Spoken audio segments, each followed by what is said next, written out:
Continuando con el capítulo de obras lineales, en esta tercera parte empezaremos ya con el estudio gráfico de viales y en concreto con la documentación gráfica necesaria para definir una obra lineal. ¿Cuál es esa documentación gráfica que se necesita para definir una obra lineal? Necesitaremos, en primer lugar, el plano de planta, luego un plano de alzado, lo que se llama el perfil longitudinal, y una serie de perfiles transversales lo suficientes para cubicar los volúmenes de movimientos de tierras que vayamos a realizar. En cuanto al plano de planta, se trata de un plano taquimétrico, que es la faja de terreno sobre la que va a discurrir el vial, representado por su topografía a una determinada escala. La faja longitudinal se divide en tramos cuyas longitudes dependerán del tamaño de los formatos a utilizar. En esta figura hemos representado la hoja 17 de un posible proyecto que recoge un tramo de terreno definido por su topografía que está realizada a escala 1.1000 con líneas de nivel de metro en metro. Dicho terreno enlazará a través de las líneas de corte punteadas con las hojas 16 y 18. Sobre ese terreno, representado por sus líneas de nivel, definiríamos la planta de la geometría de la plataforma. En este caso, pues hemos tomado esa geometría con un tramo recto AB seguido de un tramo circular BC de radio 25 metros, un tramo CD recto y un tramo DE circular de nuevo, ahora con radio 32,5. A partir de este eje de la carretera dibujaríamos el ancho de la plataforma de acuerdo a la escala 1.1000 a la que está representado el plano. Tendríamos una geometría más o menos como esta que vemos en pantalla. Después de tener nuestro plano taquimétrico con la geometría en planta establecida, habría que conocer la sección transversal también para ver si hay cunetas, para ver si hay bermas, para ver cuáles son los taludes de desmonte y de terraplén. La sección tipo, pues podemos tener varios formatos. Uno, por ejemplo, pues puede ser este con dos calzadas separadas, con un carril en cada una de ellas, donde tenemos pues la zona de rodadura, que es el carril, luego el arcén y luego la berma, que es un espacio sin afirmar y que se deja para poder colocar las barreras de seguridad cuando son necesarias. En la instrucción de carreteras establece una zona libre, que es esa suma de arcén y berma, que cuando es suficiente desde el punto de vista de seguridad para que se pueda tener el vehículo en caso de salida de calzada, pues no hay que proteger con barrera de seguridad, y si no es suficiente, pues en esa berma habría que establecer una barrera para proteger posibles taludes excesivos, zonas vulnerables, obstáculos, etc. Bueno, pues tenemos ese tipo de sección. Podemos tener una sección un poco más elaborada, como esta, en la que hay también estos bombeos que me establecen un sistema de evacuación de las aguas hacia las cunetas. Podemos tener también representados los módulos de desmonte y los módulos de terraplén. Ya sabemos que el módulo de desmonte pues es muy importante para poder establecer las horizontales de los planos de talud a la distancia correspondiente. Y esos valores pues normalmente están representados de esta forma, ¿no? El valor vertical en relación al horizontal me da directamente la pendiente y el horizontal frente al vertical me da el propio módulo o talud. Bueno, pues el total del arcén, zona de rodadura, mediana, cunetas, me determina el ancho total de la plataforma y es importante conocerlo porque esta va a ser la ocupación de nuestra plataforma a efectos de la explanación que tengamos que realizar. Lo habitual en España es que los carriles pues vayan desde los 3,75 metros en el caso de autopistas hasta los 3 metros en las carreteras de velocidad más reducida, mientras que el arcén pues varía entre 1 metro y 2,5 metros en autopistas. Vamos ahora a ver cómo realizaríamos el perfil longitudinal de una obra lineal, de una carretera en este caso, para el ejemplo que acabamos de ver, donde tenemos que hacer ese trazado que conocemos con su geometría en planta sobre una topografía establecida con sus curvas de nivel. El perfil longitudinal es el desarrollo de la intersección con el terreno natural y la rasante de un cilindro vertical de directriz el eje de la carretera. Llamamos rasante, como veremos después, al propio eje de la carretera. Lo primero que tenemos que hacer es poner unos ejes de coordenadas, un eje horizontal y un eje vertical, a una determinada escala, de acuerdo a la longitud de la obra y a las cotas del terreno con las que vamos a trabajar, y a partir de ahí empezar a poner cada uno de los puntos del trazado con la correspondiente cota. Pondremos entonces unos ejes, estableceremos un plano de comparación en función del espacio sobre la presentación de los planos con los que vayamos a trabajar en un formato A0, A1, A2, A3 o el que fuera, de forma que nos quepa la representación de forma más o menos holgada y no tengamos problemas a la hora de visualizar los datos, ¿no?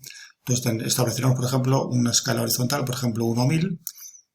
La escala vertical está relacionada con esta, ¿no? En los proyectos profesionales suele estar relacionada multiplicándola por 10 o por 5 en algunos casos. En este caso vamos a multiplicar por 10.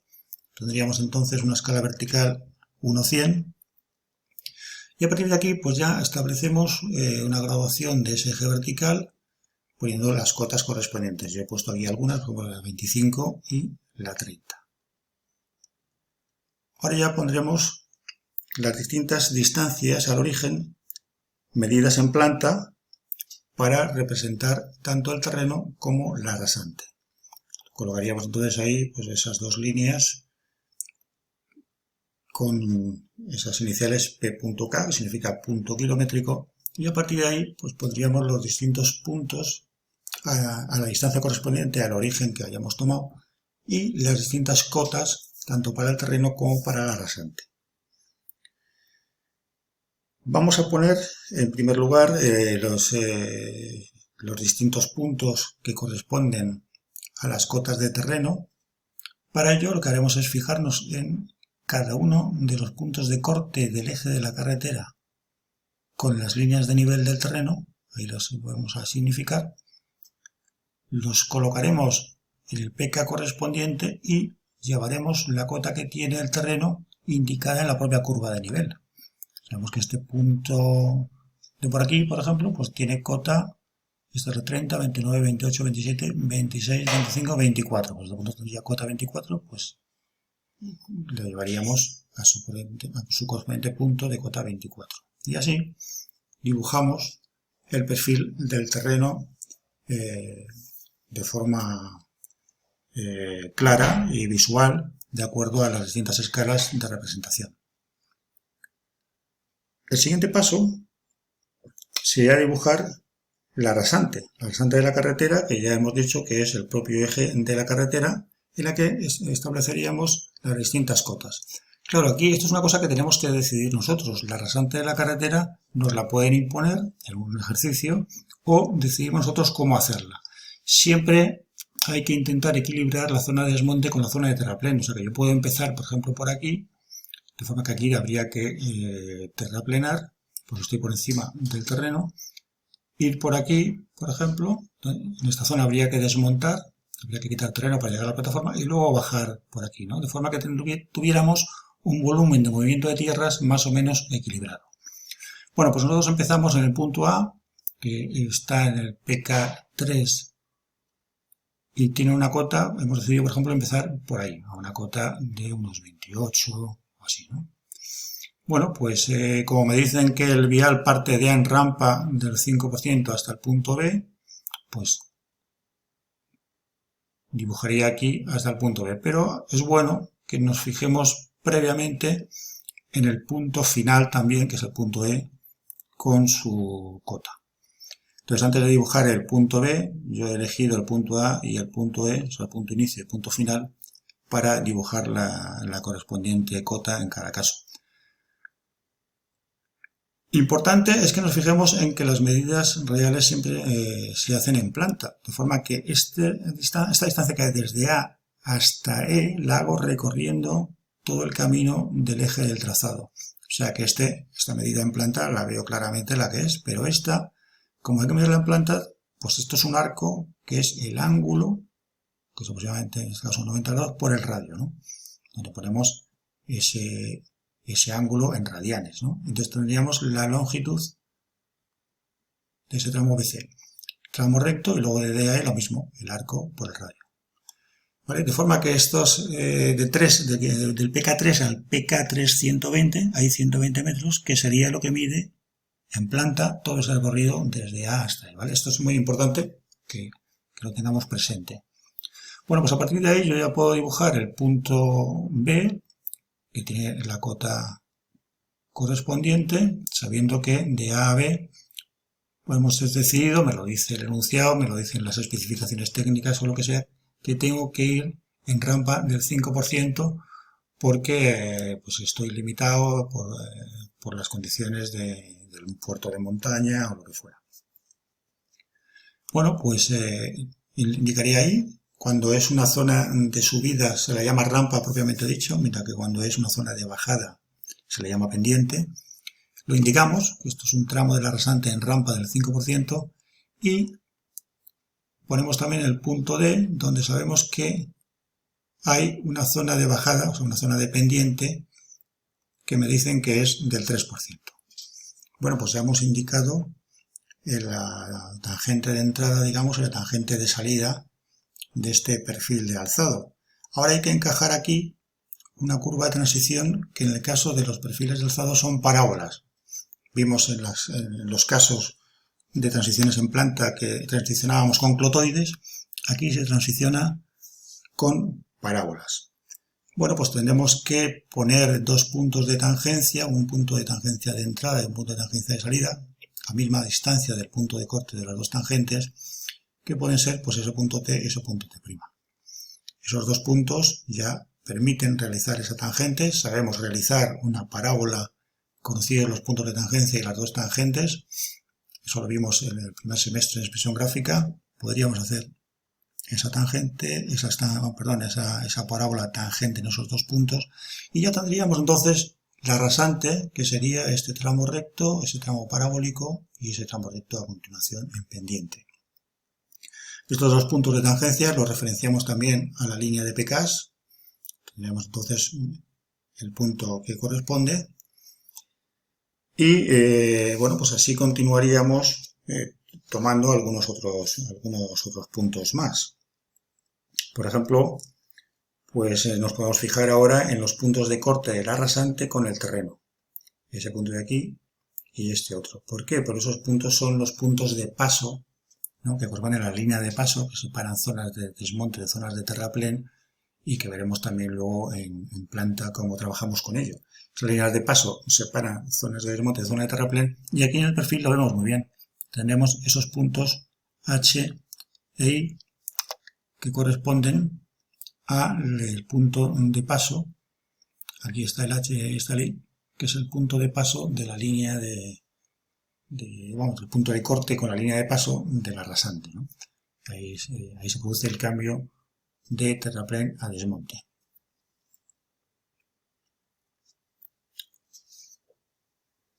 Podríamos tomar algún punto adicional en la línea de PKs. Por ejemplo, yo he tomado aquí también ese otro punto, ¿no?, para ver por dónde estoy. Podría haber tomado varios puntos, 1, 2, 3, 7, 20, 50, muchos. En fin, yo he tomado aquí unos cuantos, los más representativos. Vemos que aquí hay un punto C que estaba representado en la propia cartografía, en el eje, que en este caso está en la zona de la transición parabólica que hemos hecho. Podemos ver dónde está. Es el punto correspondiente al PK3 más 0,64 y que estaría en ese punto de ahí. Bueno, pues ya tendríamos dibujado el terreno y la rasante con sus puntos principales. El siguiente paso es indicar debajo de la línea correspondiente a los PKs lo que se llaman las cotas negras lo vamos a indicar ahí. Las cotas negras es dar la cota del terreno, que vamos a llamarlas T, y las de la rasante. Entonces haremos otra línea para definir ahí una caja, a su vez con dos líneas, con dos espacios para las cotas negras. Un espacio será para las cotas del terreno y otra para las cotas de la rasante. Las cotas del terreno ya las hemos establecido antes, porque son las que hemos utilizado para obtener los distintos puntos del perfil del terreno, y las de la rasante las acabamos de obtener también. De forma que ahí es poner las cotas del terreno en los puntos característicos que habíamos obtenido, y las de la rasante también en todos ellos, incluida pues el punto del perfil, punto más alto del perfil que no habíamos puesto antes y lo he incorporado. Entonces, para la rasante tendríamos en todos esos puntos los distintos valores que aparecen en pantalla. Tenemos entonces lo que se llaman las cotas negras, que es cota de terreno y cota de rasante. Estamos representando terreno y rasante y las distintas cotas. El siguiente paso sería obtener lo que se llaman las cotas rojas. Las cotas rojas, que además se representan en color rojo, es la diferencia de cotas entre la rasante y el terreno. Ahí os lo indico. Entonces, pondremos aquí ahora otra caja donde aparecerán las cotas rojas y que, repito, es diferencia entre rasante y terreno. Se pone D y se pone T indicando desmonte o terraplén según los casos. En aquellos puntos como el punto A, vemos que el eje de la carretera, que es la rasante, está por encima del terreno, habrá que terraplenar, por lo que pondré la diferencia de cotas en la línea de terraplenes, mientras que donde la rasante está por debajo del terreno, como el punto T, por ejemplo, aquí la rasante está por debajo del terreno, pues habrá que desmontar y pondremos entonces la diferencia de cotas en la línea de desmontes. Estos valores de cotas rojas, como decía, se ponen en rojo y iremos entonces en cada uno de los puntos característicos que hemos establecido, iremos poniendo en la zona de D de desmonte o T de terraplén, según lo que corresponda, esa diferencia de cotas.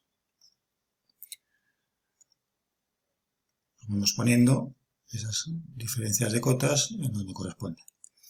Vemos que estas cotas que vemos aquí son las cotas correspondientes a zonas en las que hay que terraplenar, mientras que todas estas que vemos aquí son las que ponemos en las zonas que hay que desmontar. Bueno, hay que hacer ahora una última caja para el estado de las alineaciones. Entonces, hacemos esta última caja, ponemos estado de las alineaciones y ahí pondremos una línea en la que acotamos los tramos rectos y los tramos curvos con sus distancias medidas en planta. Vamos a ir poniendo ahí esas distancias y sus radios de curvatura donde corresponde.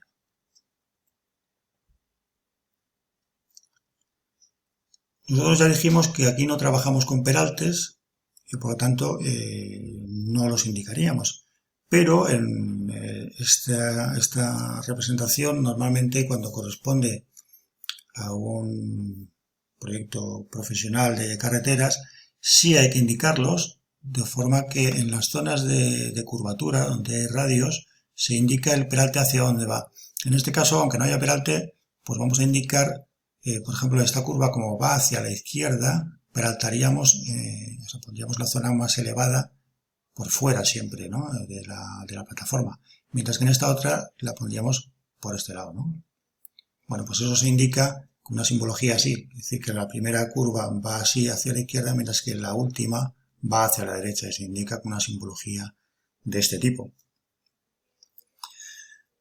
¿De acuerdo? Ya podríamos indicar en el propio perfil las zonas de terraplén, que las indicaríamos en color rosa, por ejemplo, ahí las he indicado, y las zonas de desmonte que las he indicado en color azul.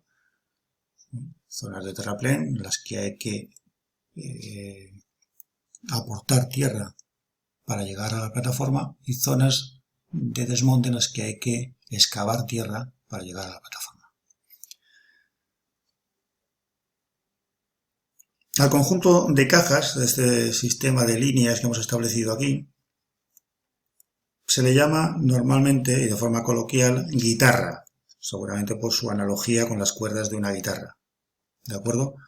De forma que cuando os hablen de la guitarra, cuando estamos hablando de un proyecto de carreteras, os están hablando del perfil longitudinal con su correspondiente sistema de cajas de cuerdas que hemos visto aquí, donde se representan, como veis, los PKs, las cotas negras, las cotas rojas y el estado de alineaciones.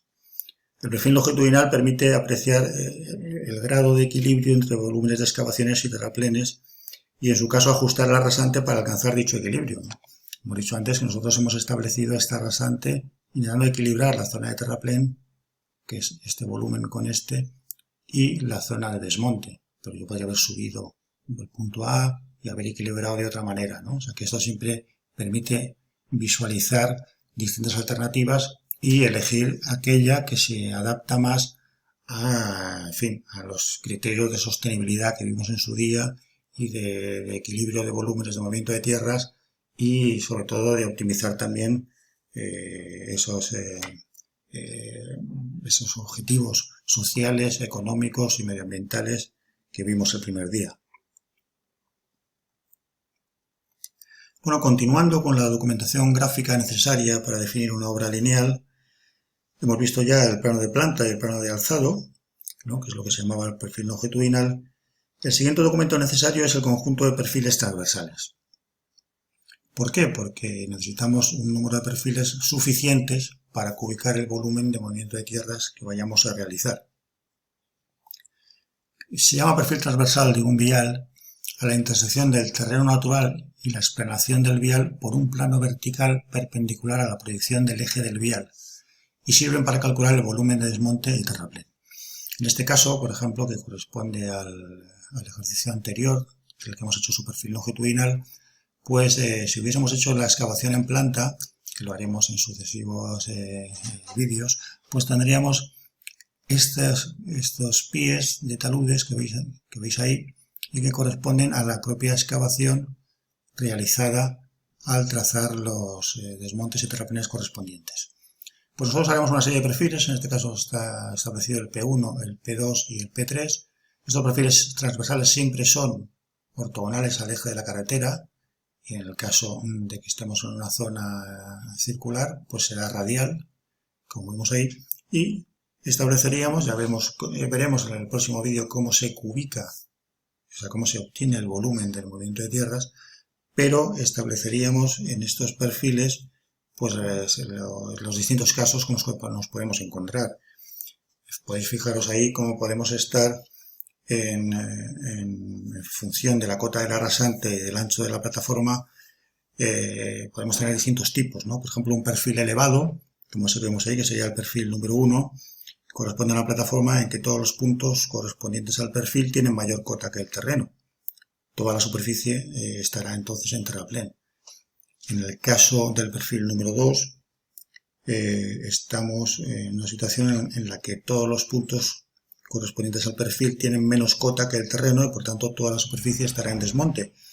Y el perfil a media ladera sería este otro caso, también se le llama perfil caballero, pues parte de la plataforma queda por debajo del terreno y el resto por encima. En este tipo de perfil hay superficies de desmonte y de terraplén.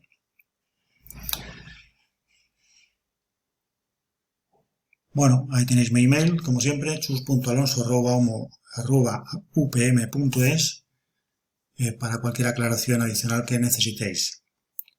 Gracias por vuestra atención y hasta el próximo día.